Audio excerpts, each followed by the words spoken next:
Welcome to my channel. Today I am going to talk about liquid sulfur dioxide, which is another non-aqueous solvent. Liquid sulfur dioxide. As we know, sulfur dioxide has a bent geometry and it can be prepared in the industrial scale by burning sulfur powder.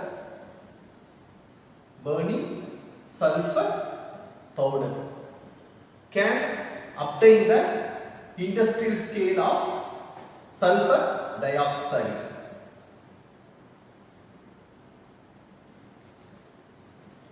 In case if anyone want to prepare the laboratory scale, that can be obtained by sodium sulfite with HCl.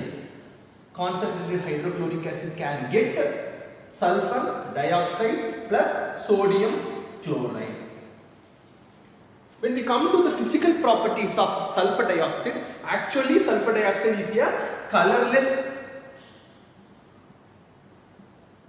toxic gas and it has choking odor.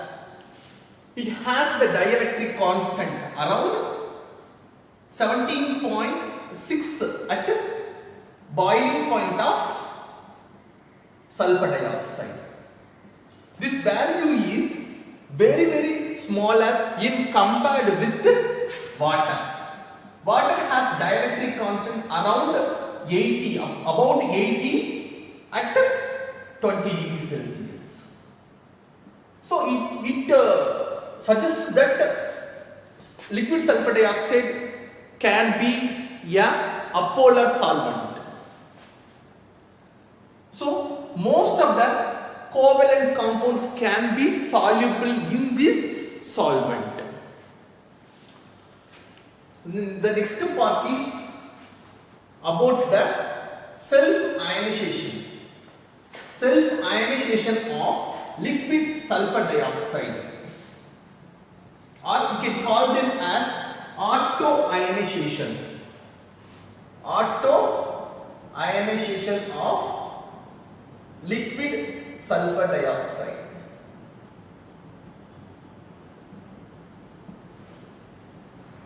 Based on the concept of acid and base, we can propose the self-ionization of sulfur dioxide as SO2 plus SO3 2 minus. At the same time, we can compare the self-ionization of water also.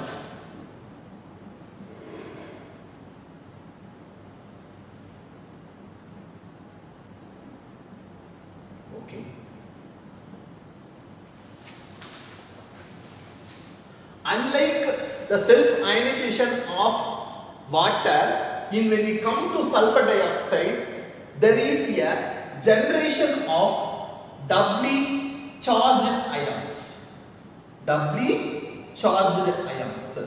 when we talk about water, it has singly charged ions. On these grounds alone, the establishment of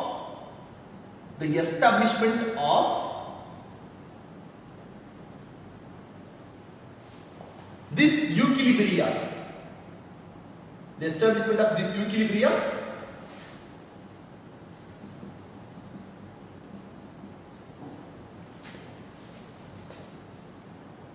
must be considered improbable.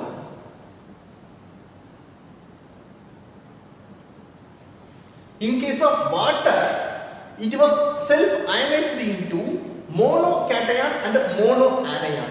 But when we come to liquid sulfur dioxide, it was proposed based on the concept of acid and base theory. It was proposed that it will be ionized into SO2 plus thionyl ion and sulfide ion. But however, if we look this equilibrium very carefully, there is a generation of doubly charged ions. So on the basis, on this ground, we can say that the establishment of this equilibrium must be considered improbable. So especially when liquid sulfur dioxide has the, like in case of liquid sulfur dioxide only there is a possibility of the generation of doubly charged ions. If we go to water, or when we go to the case of ammonia, there is always associated with univalent ions. That's why what happened, this equilibrium it should be considered as an improbable. Further, to understand this mechanism, how does this reaction mechanism proceeding, that was to understand for the purpose the radioactive isotope of SO2 plus thionyl ion, or you can say like that of thionyl chloride. When we get thionyl chloride, it was radioisotope labeled. For example, sulfur was labeled with 35, or oxygen was labeled with 18. If you interact this one with sulfur dioxide, there is no exchange. No exchange of radioactive isotope sulfur with sulfur dioxide, or radioactive isotope of 18, oxygen 18 labeled thionyl ion with SO2. This suggests that there will be no exchange between these two ions. So this confirms that further there will be the mechanism will be a simple oxide ion transfer only between these two ions. Okay. Now let me come to the behavior, chemical behavior of liquid sulfur dioxide. How does it chemically reacts? When we look the molecule sulfur dioxide, sulfur has higher oxidation state. It has an oxidation state of +4. So most probably it should react with various Lewis base. In this case, sulfur dioxide can be considered as Lewis acid. For example, sulfur dioxide is ready to undergo reaction with various Lewis bases such as pyridine,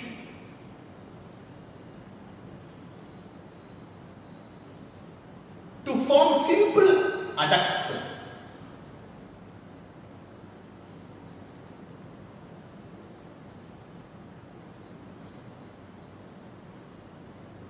Similarly, with ether,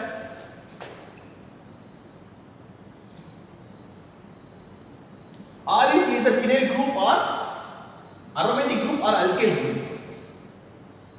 We know that oxygen has two non-bonded pair of electron.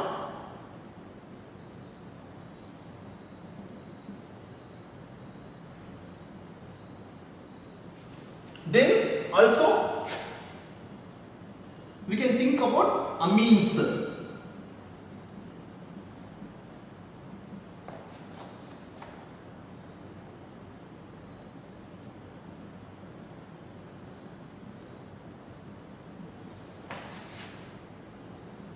So these are various simple addition reaction can happen between a Lewis acid, and it's a kind of Lewis acid based reaction. Dioxyl 1,4 dioxyl. Each oxygen have two non-bonded electrons. What happened? This can also what happened? Can form a adduct.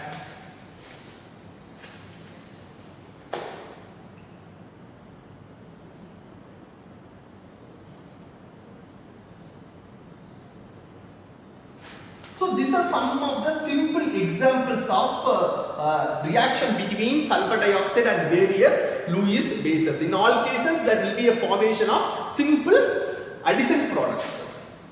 Addition products are formed in these cases. Okay.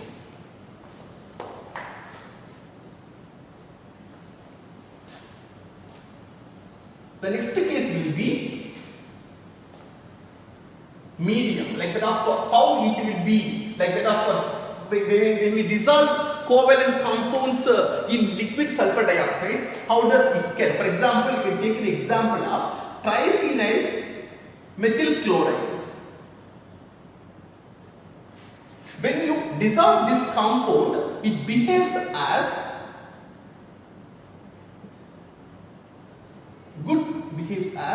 a good conductor of electricity in liquid sulfur dioxide medium. Okay, so what happens if the triphenyl methyl chloride, if it dissolve in liquid sulfur dioxide,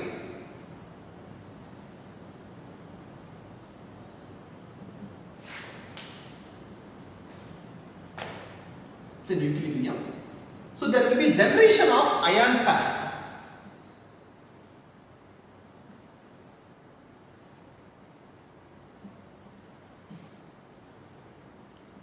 Followed by ionization in liquid sulfur dioxide. The formation of these ions are responsible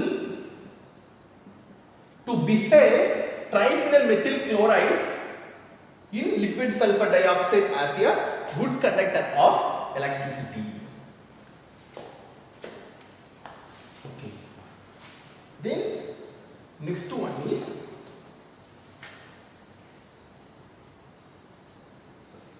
acid-base reactions.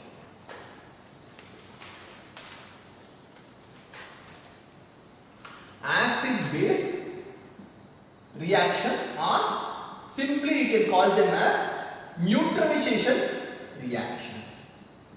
Various kind of acid and base reaction. When we come to the aqueous chemistry, acid base reaction is very common. For example, hydrochloric acid with sodium hydroxide in aqueous medium will produce salt and water. Similar type of reaction can be happened in liquid sulfur dioxide medium also. The simplest one is you can take any kind of sulfite. For example, cesium sulfite. If you react this one with thionyl chloride in liquid sulfur dioxide medium, you can obtain cesium chloride plus sulfur dioxide. It's a kind of, because in this case cesium sulfide behaves as base.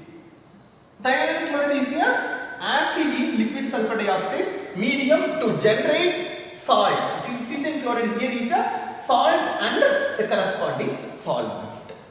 We have another example also. For example, we have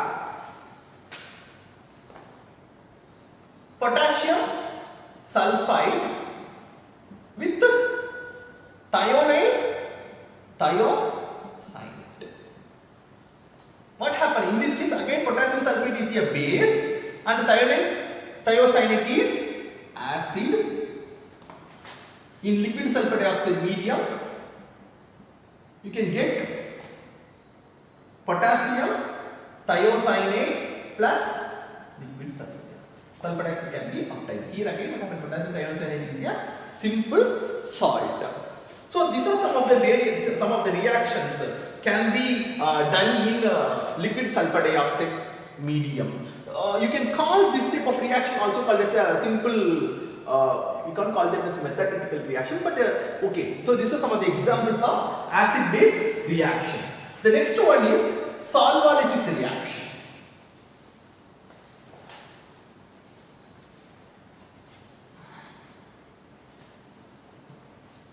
Solvolysis reaction.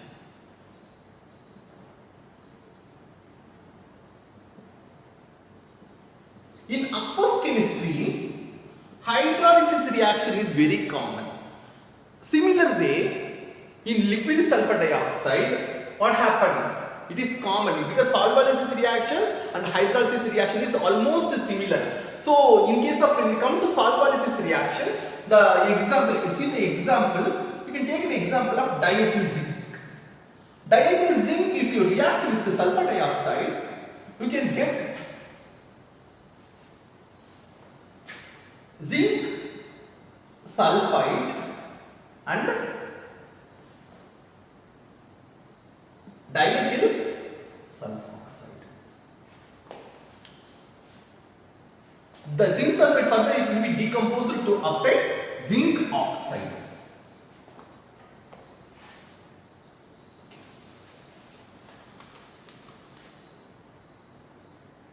Okay, it can be carried out in dry ice temperature. So diethyl zinc, if you react with the liquid sulfur dioxide, you can get zinc oxide and diethyl sulfoxide. Similarly, when we come to the next reaction, ammonium acetate.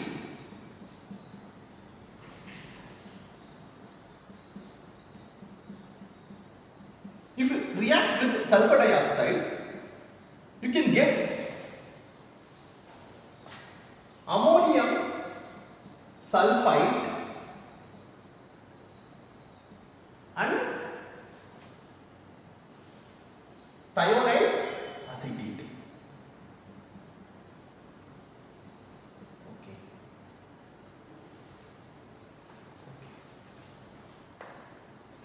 So we need to first of all balance this equation. So you here we have 2 sulfur and then acetate will be 2. Okay. So in this reaction, the thionyl compound, whatever the thionyl compound was formed, which is not stable, so further it can undergo decomposition to give corresponding anhydrides.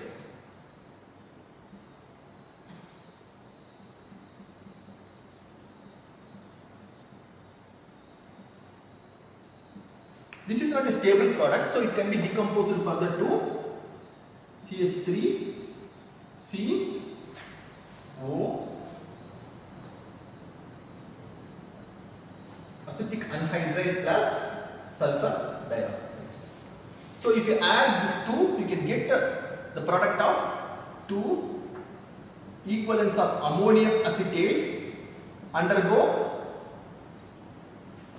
solvolysis reaction to form ammonium sulfide and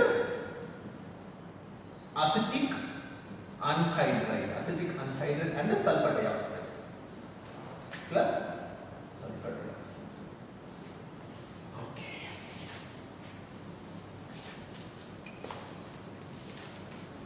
Then the next one actually we have various kind of phosphorus compounds.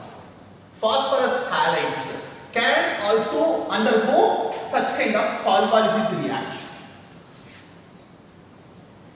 For example, you can take phosphorus pentachloride,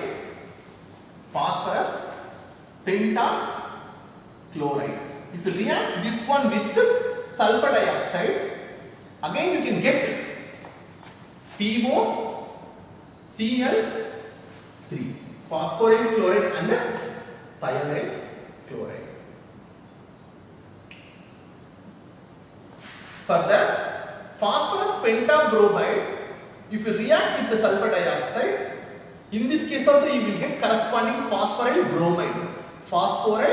bromide and thionyl chloride.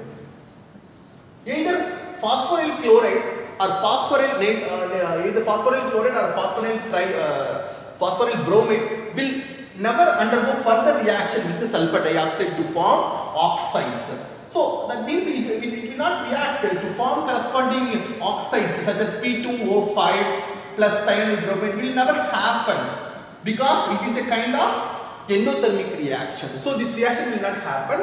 Once you reacted phosphoryl chloride or phosphorus pentachloride or phosphorus pentabromide, you will get only phosphoryl chloride and phosphoryl bromide. Further reaction with the sulfur dioxide will not happen.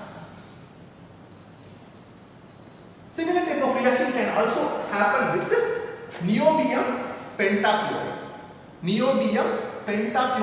If you react with the sulfur dioxide, you can get the corresponding oxides. Whatever the reaction happen with the phosphorus halides, similar type of reaction will occur with the niobium pentachloride also. So these are some of the examples of solvolysis reaction. Then the next one is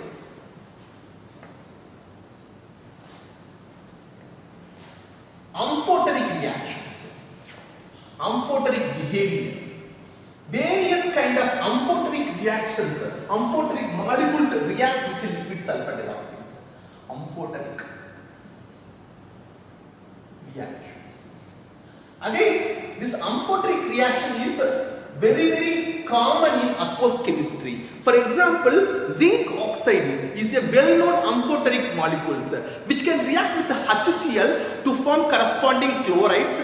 Similarly, with the sodium hydroxide can form sodium zincate. That is very common reaction in aqueous chemistry. Further, such kind of reaction can happen in liquid sulfur dioxide also.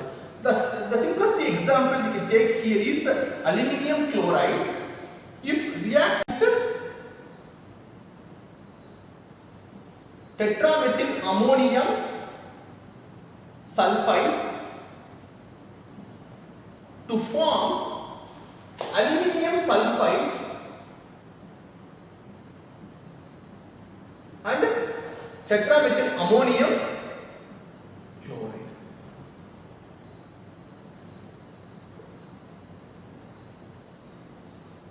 Okay, this will be precipitated. The precipitated solid will be redissolved if you use excess of tetramethyl ammonium sulfate to form soluble ions. You will get aluminium complex in the form of coordination complex. Okay. It has enough solubility to whatever aluminum sulfate it was precipitated, that if you react with the excess of tetramethyl ammonium sulfide, you will get the soluble product to form a aluminium complex. Okay. Now let me balance this equation. You can see that one we have 2 aluminium, it should be 2, and 3 sulfide, so it should be 3. I think the equation is balanced if you balance this ammonium salt. Okay. Further, in case of when you come here, aluminium sulfide plus here 2 aluminium, so it should be 2, then 6.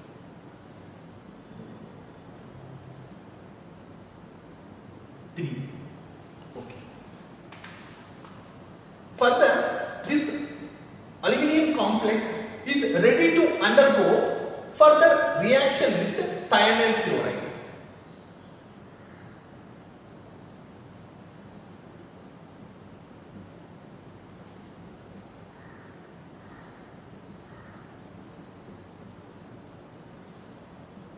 Thionyl chloride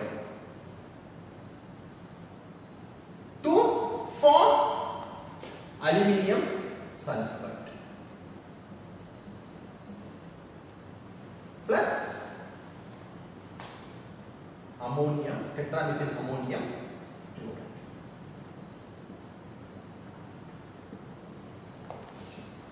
So further, this aluminium sulfate, whatever it was precipitated, this was not undergo further reaction with the thionyl chloride, will not undergo any reaction with the thionyl chloride. So I think the reaction was stopped here actually. So, but in case of when you go to aqueous chemistry, whatever that formed the ion will be further reacted with the corresponding acid. It's very common, but in this case what happened? That whatever the ammonium aluminium sulfate coordination, the complex was reacting with acid to form the aluminium sulfite. But actually what happened? It should be, in case of aqueous chemistry, you can see that one that should be react further with the corresponding acid, that may be HCl, but when we come here thionyl chloride, it will be no reaction. Aluminium sulfate will be not reacted further with the thionyl chloride. So this kind of various amphoteric reactions are known in liquid sulfur dioxide medium. I have another example also. Similarly, the similar type of things can be seen with stannic chloride also. When we have taken stannic chloride, can react with the same tetramethyl ammonium sulfate to form stannic sulfide. So thing we know that the oxidation state here is +4. So the +4 is preserved actually. Then further this react with tetramethyl ammonium sulfide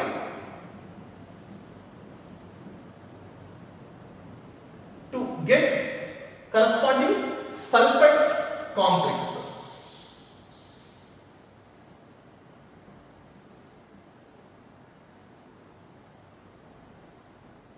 So you should have corresponding 4.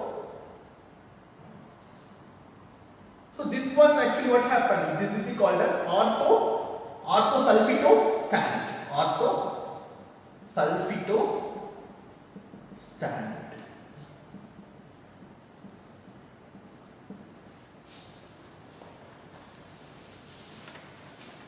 Okay. Now let me go to another one, which is the complex formation reaction.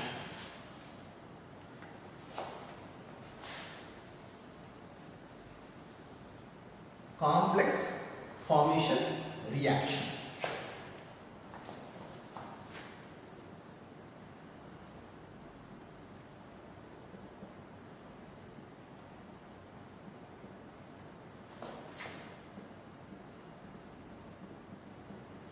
Normally, even though actually like that of liquid sulfur dioxide is a kind of apolar solvent, potassium iodide, for example, when you take an example of potassium iodide, which is not that much soluble in liquid sulfur dioxide. Okay, so when you have liquid sulfur dioxide, it has like that of very partially solubility. So if you add some amount of iodine, what happened? Their solubility is like the conductivity is increasing, especially the solubility of iodine is increasing. At the same time, conductivity, that means there is a formation of ions, triiodide ions. So in this case, the solubility of iodine is increasing. At the same time, the conductivity also getting increased in liquid sulfur dioxide medium because of the formation of a complex. So the same way, like when we come to cadmium iodide or mercury iodide, what happened? This kind of molecules are very poor soluble in liquid sulfur dioxide. When you add some amount of potassium iodide, because of the formation of complex,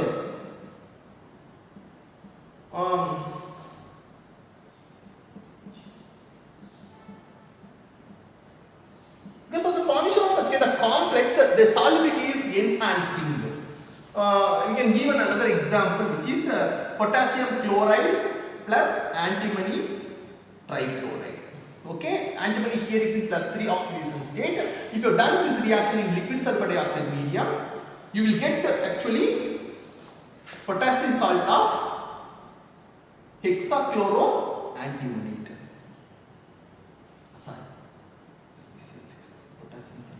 Okay, so if you balance this one, you will get 3 here. Okay, so this complex will be a kind of it will be precipitated. It's not soluble in liquid sulfur dioxide, but when you add excess of antimony pentachloride, it will get solubilized. When you add excess of antimony pentachloride, here antimony is in +5 oxidation state. If you use liquid sulfur dioxide medium, what will happen? There will be a formation of again one more complex which is soluble in liquid sulfur dioxide medium.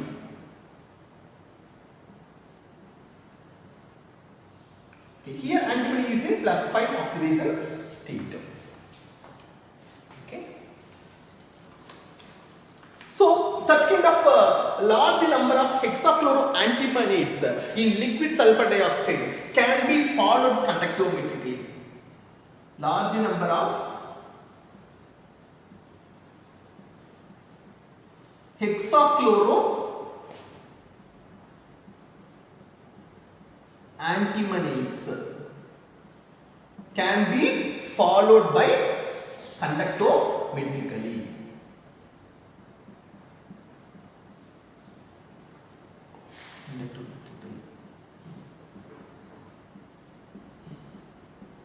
Because there is a formation of a salt, that is the thing that it can be followed by. For example, you can take nitrosyl chloride plus antimony pentachloride.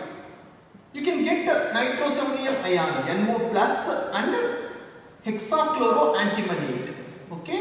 So how can we monitor this reaction? How can we follow up this reaction conductometrically? Means both you know that one it has very poor conductor. It's not that much conductor actually in a solution compared with this one. So either one of them will be in burette can be taken, and then when we are going to add up every 1 ml adding solution. For example, NOCl2 if you have taken in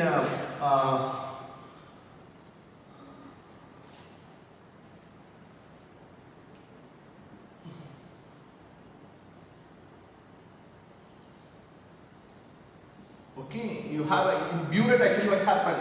We have taken the solution of maybe NOCl, not NOCl2, nitrosyl chloride, and then maybe beaker we have taken antimony pentachloride. It has conductivity cell. So what happened?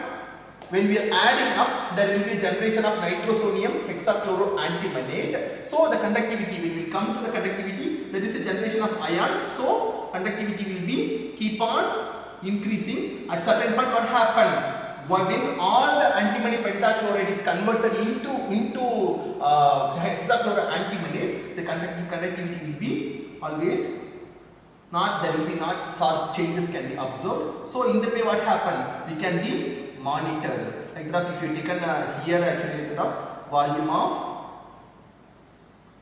NOCl added, and this one will be conductance. Okay, so from this one what happened? You can monitor the formation of hexachloro antimonades. Okay. The next one is redox reaction. When we come to redox reaction, liquid sulfur dioxide can act as a simple inert carrier. Sulfur dioxide can provide only inert medium in the redox reactions. So it will not involve in this, mostly it will not involve in redox reaction. However, what happened? It can provide a inert carrier. It can maintain the inert mediums. For example, you can take ferric chloride plus potassium iodide. It is very common reaction. It can be done in liquid sulfur dioxide medium. So you will get ferrous chloride plus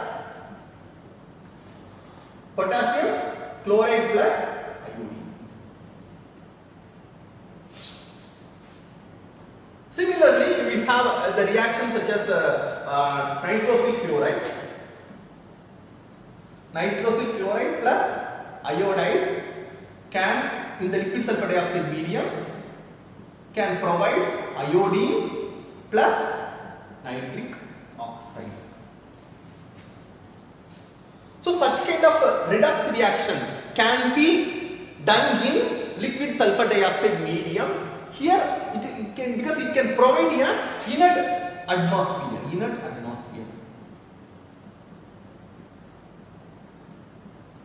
For example, some of the oxidizing agents, some of the oxidizing agents can't be assessed in water medium because the water can undergo oxidation. So such kind of reagents can be used in liquid sulfur dioxide medium. So because liquid sulfur dioxide is not that much ready to undergo oxidation. So what happened? You can utilize such kind of inert medium for carrying out for assessing the strong oxidizing agents can be used in liquid sulfur dioxide medium. I have another some of the example, interesting example with the liquid sulfur dioxide medium in redox reaction that I want to discuss here.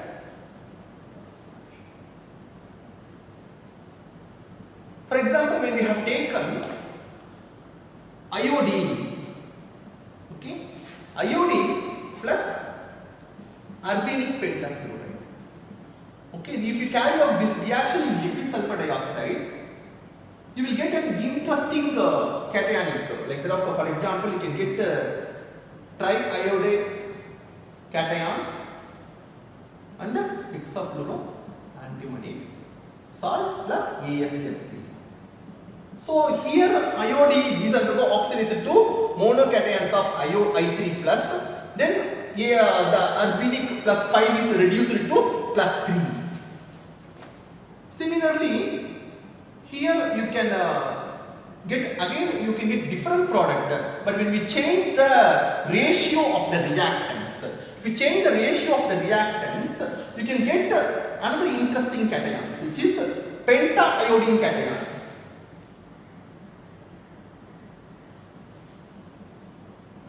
Similar type of the same type of redox reaction, but we have to note that these two reactions will be differed by the number of reactants.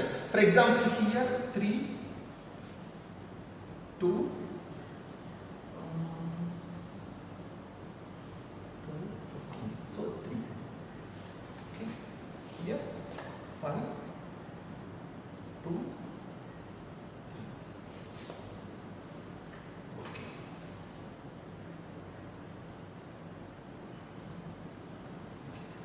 Now let me go to the another such kind of examples. Let me see some more examples with the selenium.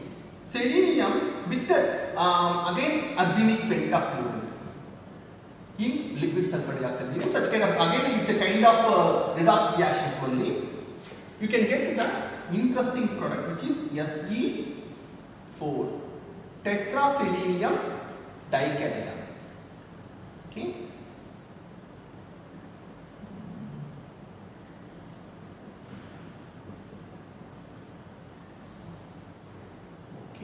Plus arsenic trifluoride. This reaction can happen at a temperature of 350 Kelvin. At the same time, you can go with antimony pentafluoride, because antimony pentafluoride is more Lewis acid compared with arsenic pentafluoride. So what happened? With little bit less temperature itself, this similar type of reaction can happen with different product. In this case, you will get 8 selenium ion. 8 selenium ion in the form of maybe most probably ring structure.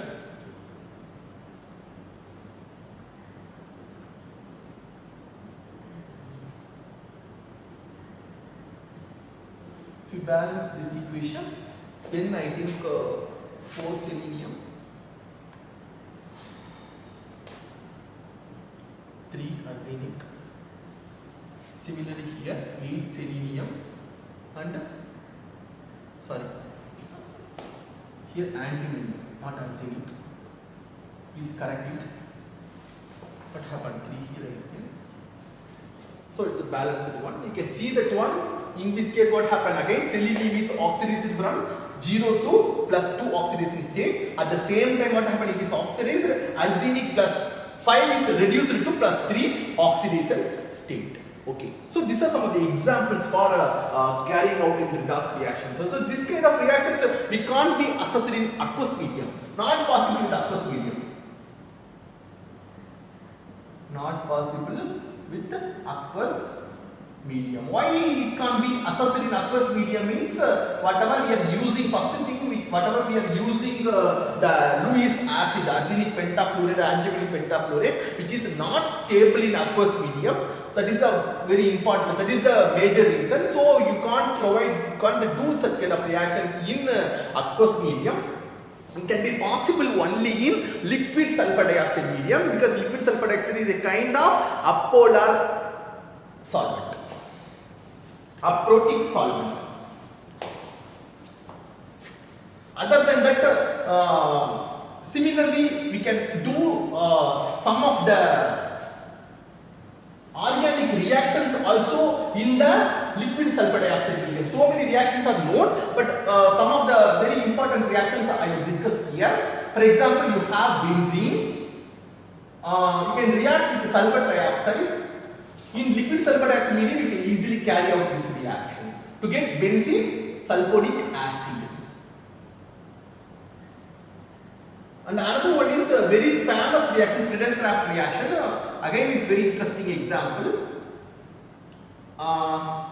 We know that acetyl chloride, we will use mostly acetyl chloride and aluminium chloride. So aluminium chloride you can't be assessed in water medium, aqueous medium. So you can use here liquid sulfur dioxide medium to get the product of acetophenone.